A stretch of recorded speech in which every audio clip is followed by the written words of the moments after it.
kwamba mashindano haya ni zaidi ya upimaji wa uwezo wa mtu mmoja mmoja. Ni zawadi ya kutufundisha wema, kuendeleza tabia njema, kujivunia tamaduni na maadili yetu ya Kiislamu. Qur'ani inatufundisha kuwa elimu ni nguzo muhimu ya maendeleo yetu binafsi na jamii inayotuzunguka. Hivyo, mnaposhiriki katika mashindano haya, mnaonyesha kwa vitendo dhamira ya kuwa viongozi bora katika jamii zetu. Wasemaji waliotangulia walijaribu kudadavua kwa kina, wakionyesha umuhimu wa elimu katika jamii zetu. Mimi pia ninaamini katika hili. Wanazuoni wote mnafahamu hili, na ukweli ni kwamba kama tunataka kupata kizazi kilicho chema, kizazi bora, kizazi chenye maadili mema, lazima tuhakikishe watoto wetu wanafahamu dini yao wakiwa mapema. Na hili liko wazi kabisa tunapoiona jamii inakuwa na mienendo isiyoridhika. Kuna kuwepo na uvunjaji wa amani, utovu wa nidhamu, matukio ambayo wakati mwingine sio ya kawaida, basi ujue kwamba kuna jambo halikwenda vizuri katika kizazi kile. Kwa hiyo kuyafanya haya ni kwenda kuitengeneza jamii bora. Na hapa ndipo tunaanza kuandaa mashehe, tunaanza kuandaa maimamu, lakini tunaandaa kizazi cha Kiislamu ambacho kinaifahamu dini yao na umuhimu wa Qur'ani tukufu. Kwa hiyo pamoja na kuzingatia elimu nyingine, na mimi nitoe wito kwa wazazi wenzangu kuhakikisha tunawasimamia watoto wetu kwenye madrasa zao, tukitoa michango yetu ya hali na mali ili kuhakikisha wale ambao wanasomesha watoto basi wanapata pia mahitaji yao ya msingi. Tumekuwa tukisita, lakini kibaya zaidi watu ambao wamekuwa wakiishi kwa maisha mengine ambayo wakati mwingine tunaweza tukasema ni ya kubangaiza ni walimu wa madrasa zetu. Sababu ni nini?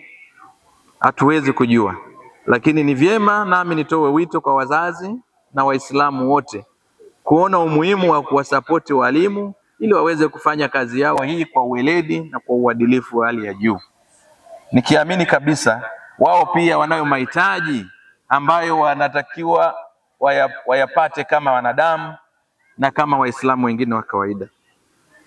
Pamoja na mambo mengine,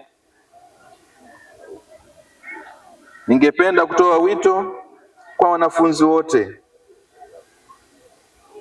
kwamba msikate tamaa. Safari ya kujifunza Qur'ani ni ndefu, lakini safari yenye thawabu nyingi mno. Pamoja na kufanya mazoezi ya kusoma Qur'ani, ni muhimu zaidi ni kuhakikisha kwamba tunatekeleza mafunzo yaliyomo kwa vitendo na kwa maisha yetu ya kila siku. Qur'ani inatufundisha si tu kwa kupitia maneno yake, bali pia kwa mifano ya maisha yaliyotolewa na mtume wetu Muhammad sallallahu alaihi wasallam, ambaye alikuwa kielelezo bora cha Qur'ani katika tabia. Kwa hiyo tunapofika mwisho wa mashindano haya leo, tufikirie zaidi juu ya kile kinachoweza kufanya Qur'ani iwe sehemu ya maisha yetu ya kila siku. Tufanye juhudi za kuongeza ufanisi katika kusoma na kuelewa Qur'ani, lakini pia tusisahau kutekeleza yale yaliyoelekezwa na kitabu hiki tukufu. Tunafahamu kabisa jambo hili ni jambo tuliloamrishwa sisi. Kwa hiyo hatuna budi kulitekeleza kwa nguvu zote. Nimalizie kwa kuendelea kuwashukuru. Lakini zaidi niwaombe wazazi mtambue kabisa jukumu la malezi ya watoto wetu yako mikononi mwetu. Si vyema kuwaacha watoto waishi kwa kadiri wanavyoweza, kwani hawajui wakati mwingine kesho yao. Wazazi tunalo jukumu la kuhakikisha tunawasimamia sisi watoto waende kwenye madrasa zetu, lakini wakati huo huo pia tuwapeleke kwenye elimu yetu hii ya kidunia ili wafahamu mazingira yanayowazunguka. Leo tunapotaka kuwatengeneza madaktari wanaotokana na sisi, lazima tuhakikishe mtoto huyu pia amepelekwa shule ya sekula, lakini vile amesoma kwa ustadi na kuhakikisha anafaulu masomo yake yote. Si vyema kuwaacha watoto wafanye wanavyotaka. Hivyo jukumu hili ni jukumu letu sisi wazazi. Lakini eneo lingine tunatakiwa tutambue tu kwamba tunalo jukumu la kuwalinda watoto hawa, ili watoto hawa wasije wakakutana na manyang'au ya kimaadili. Sisi wazazi tunalo jukumu la kuhakikisha watoto wanakuwa wapi na kwa wakati gani. Mara nyingi wazazi wengi tumekuwa na utaratibu wa kuwaruhusu watoto kwa kuambia nendeni mkacheze. Wanaenda kucheza wapi na wanacheza nini na wanacheza na nani? Hili ni jukumu letu. Kwa hiyo kikubwa zaidi ni vyema ufahamu ratiba ya mwanao na wewe utenge namna ya kumwongoza ili kesho akawe mlezi baada ya wewe kuweza kukosa nguvu za kufanya majukumu yako mengine yote.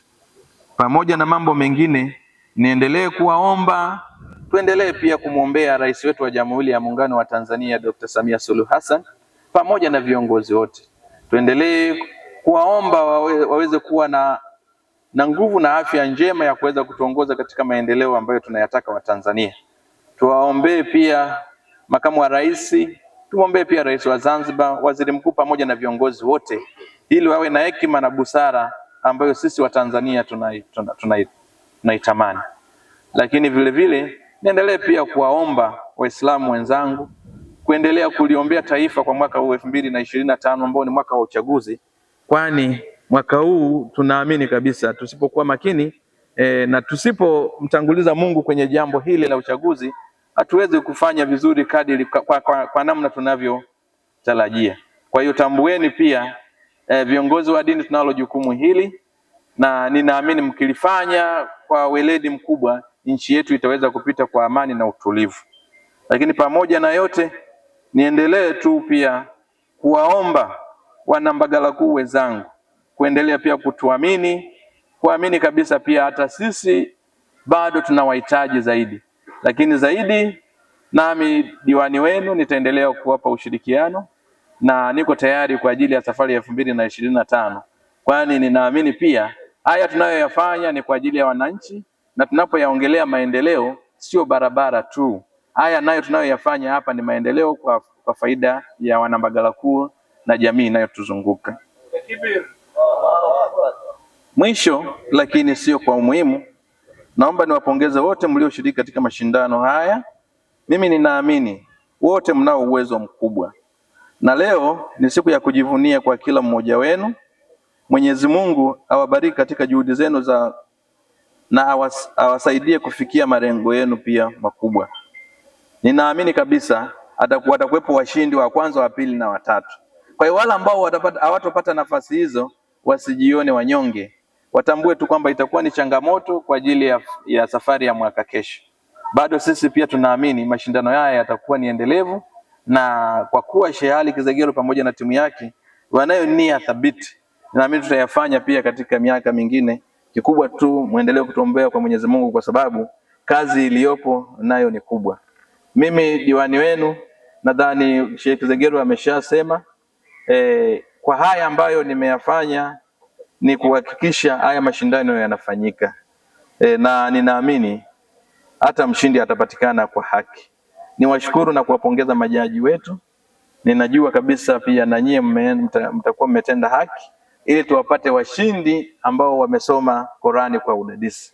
Nimefurahishwa na namna Qur'ani ilivyosomwa, lakini pia ustadi, lakini na sauti nzuri tamu ambayo haiwezi kuchoshwa. Kikubwa tambueni, ili ni jukumu letu, tunatakiwa tulifanye kwa pamoja. Baada ya kuyasema hayo, niko tayari kuendelea na ratiba nyingine ya kutoa zawadi. Assalamu alaikum warahmatullahi wabarakatuh.